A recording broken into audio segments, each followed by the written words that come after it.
So today I'm going to be showing you where you can find and locate the fuel pump on your car. Now this car here is a Proton S16, but a lot of cars will have the fuel pump in a similar location. So what you need to do first is, usually it's under the back seat.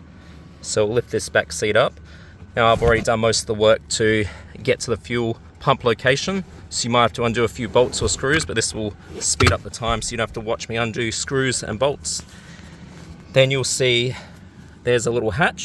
Now a lot of different vehicles have either hatches like a metal one here, or it could be in a different sort of material, but generally it'll look very similar, just a round spot.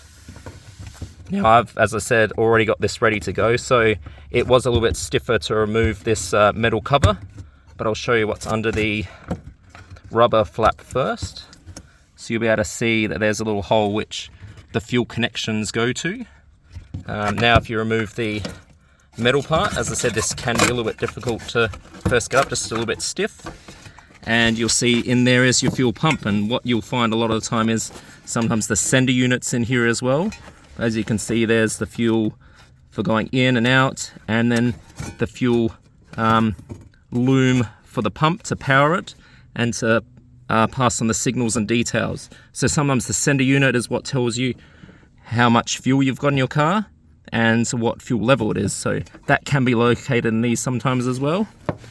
Now to get this one undone, it's got some screws or screws around the edges. Once you've undone those screws, this should just lift out. Then you just take off your loom and undo the two fuel lines. And then once you've done that, you'll be able to replace the new one or clean it, whatever you need to do. So anyway, hopefully that helps out. Thanks for watching.